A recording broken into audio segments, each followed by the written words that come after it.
युतीचा डाव असल्याचा उद्धव ठाकरेंनी गंभीर आरोप असा केलेला आहे.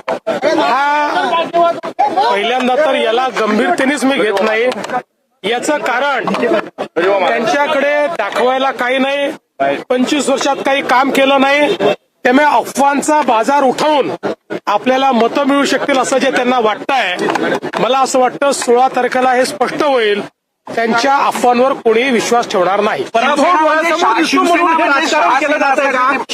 100% पराभव डोळ्यासमोर दिसतोय, म्हणूनच हे राजकारण चाललेलं आहे. शिवसेना म्हणजे शहासेना आणि भाजपाची बी टीम असल्याचा ते आरोप करतायत.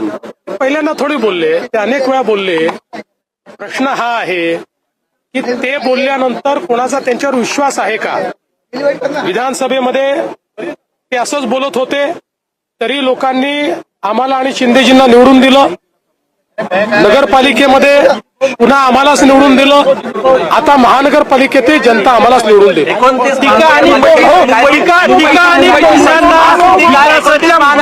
उत्तर देता जनता विकासाच्या मुद्द्यावर पुन्हा एकदा मतदान करेल असं वाटतंय. जनता टोमण्यांवर मतदान करणार नाही. जनता टीकेवर मतदान करणार नाही. जनता विकासावरच मतदान करेल.